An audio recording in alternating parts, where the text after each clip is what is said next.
చేశాను, అన్న కంపెనీల్లో పనిచేశాను, సాంగులు చేశాను, వాళ్ళకి రికార్డింగ్లు చేశాను, ఫైట్ డైరెక్షన్లు చేశాను. ఎంతో గొడ్డులా కష్టపడాను, మనసు పూర్తిగా సంతోషంగా చేశాను. నాకు ₹1 అడిగింది లేదు, ఆశించలేదు. నేను దానికోసం నాకు కావాలి, నేను పనిచేసిన దానికి కూడా నేను అడగట్లేదు. ఒకటే అడుగుతున్నాను, మీకు నిజం తెలియాలి. అందుకోసమే ఏంట్రా వీడు అన్నీ బయట పెడుతున్నాడు అనుకోవచ్చు, కానీ ఈరోజు నాకు భార్య పిల్లలు ఉన్నారండి. ఈరోజు నేను నిలబడకపోతే రేపు నా కొడుకు పెద్దోడైన తర్వాత, కూతురు నేను పెద్ద అయిన తర్వాత వాళ్ళకి నేను సమాధానం చెప్పుకోలేను. నేను దొంగతనం చేసి వేరే వాళ్ళు కడుపులు కొట్టి నా పిల్లల మొహం నేను చూడలేను, ఆ కూడు నా పిల్లలకి పెట్టలేను. మా నాన్న నన్ను అలా పెంచలేదు, మా అమ్మ నన్ను అలా పెంచలేదు. మధ్యలో మా అమ్మ నలిగిపోతుంది. మా అమ్మని హాస్పిటల్లో అడ్మిట్ అయ్యారని చెప్పి నేను అబద్ధాలు ఆడారు. హాస్పిటల్కి వెళ్ళి చెక్ చేయించుకుంది అమ్మ. నువ్వు వెళ్ళిపో ఇంట్లో నుంచి, నువ్వు వెళ్ళిపోతే వీడిని చూసుకుంటావు మేమంటే, మేము మంచిగా మాట్లాడి పంపిస్తా అంటే నమ్మి ఆవిడ 3 రోజుల నుంచి దడదడగా ఉంటే వెళ్ళింది ఇల్లమ్మ అంటే. ఏజీ కలడం వాస్తవం చూపించుకొని ఇమ్మీడియట్గా మా అన్నింటికి వెళ్ళిపోయి అన్నింట్లో పడుకున్నారు. మీకు ప్రతిదీ తెలుస్తుంది.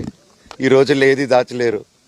మరి ఇంత క్యారెక్టర్ అసాసినేషను నేను చేయని దానికి చేశారు అని, నా భార్య వచ్చిన తర్వాత నేను చెడ్డోడినయ్యానని, అదే వాళ్ళ తల్లిదండ్రులు ఉండుంటే గమ్మునుంటారా అండి? ఈరోజు నేను గమ్మునుంటే ఎలా అండి? తనకి తల్లి అయినా తండ్రి అయినా అన్నీ నేనే అండి. ఈరోజు తను వాళ్ళ ఇంట్లో ఆధారపడదు, నేను మా ఇంట్లో ఆధారపడను. నేను నా సినిమాలు చేసుకుంటున్నాను. తను సొంతంగా ఒక టాయ్ కంపెనీ పెట్టుకుంది. లాక్డౌన్లో నా అహం బ్రహ్మాస్మి సినిమా మా ప్రేమ కోసం ఆపేసినప్పుడు నిర్దాక్షిణంగా నేను చెన్నైకి షిఫ్ట్ అయిపోయి ఈ ఊర్లో వద్దని మేము అక్కడ కూర్చొని, నేను మనోజ్ నువ్వు బొమ్మలు గీస్తావు కదా, కథలు రాస్తావు కదా, బొమ్మలకి ఆత్మనిర్భర్ అని నరేంద్ర మోడీ గారు ఇది అనౌన్స్ చేశారు. ఈ బొమ్మలు, నీకు బొమ్మలు ఇష్టం, పిల్లలు ఉన్నారు, మనమే క్రియేట్ చేద్దాం బొమ్మలు అంటే, లాక్డౌన్లో నేను డ్రాయింగ్లు చేసి కథలు రాసుకొని నా ఫ్రెండ్స్ దగ్గర కొంచెం అప్పులు చేసుకొని మేమే పెట్టుబడులు పెట్టుకుంటూ, నా ఫ్రెండ్స్ కూడా పెద్ద కష్టపడి వచ్చిన వాళ్ళండి. వాళ్ళకున్న కొంతలో నాకు పంచుకుంటూ, మమ్మల్ని కాపాడుకుంటూ, ఒకరినొకరు కాపాడుకుంటూ నిలబడి ఈరోజు మనీని నిలదొక్కున్నామండి. నేను నా భార్య, తను కష్టపడుతుంది. ఇప్పుడు కాశ్మీర్ నుంచి కన్యాకుమారి వరకు ఓన్లీ తను, నేను, ఇంకొక 3-4 కలిసి దీన్ని ఇంత దూరం తీసుకొచ్చామండి. ఈరోజు నేను మళ్ళీ సినిమాలకు వచ్చేసాను.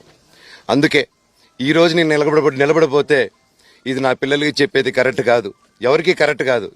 ఇన్నాళ్ళు గమ్మునున్నాను ఓకే, కానీ వాళ్ళ నాన్న ఆస్తుల కోసం కొట్లాడుతున్నాడా, మంచి కోసం నిలబడుతున్నాడా అనేది ఈరోజు మీకు సాయంత్రం వచ్చిన ప్రూఫ్స్ అన్ని వదులుతాను. మా నాన్న మీద గన్ను పెట్టి కాల్చే వినయ్కి, మా అన్నకి సాయంత్రం ప్రతిదీ చెప్తాను. చెప్పాను కదండి వినయ్ అని, మా అన్న విష్ణు అని.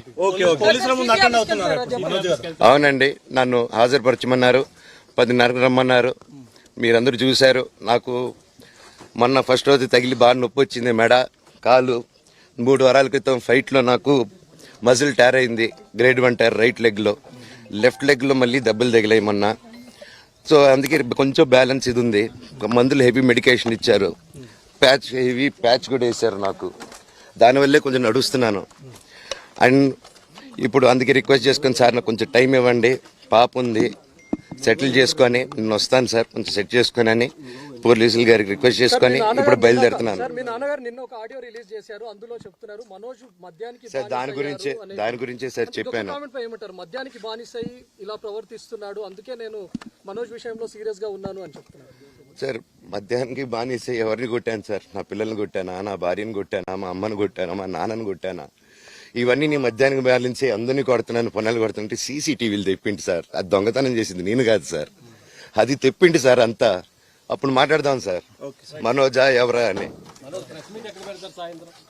చెప్తానండి. నాకు ఇంకా కొంచెం క్లారిటీ రావాలి. కమిషనర్ ఆఫీస్కి వెళ్తాను, వాళ్ళని కలుస్తాను, రిక్వెస్ట్ చేసుకుంటాను, మాట్లాడుకొని వాళ్ళు ఏం చెప్తారు. 5:30కి మాట్లాడతానన్నా. థ్యాంక్స్ రంజిత్ అన్న, ఇంకా అన్న సారీ అన్న, సూర్యమన్న సారీ అన్న.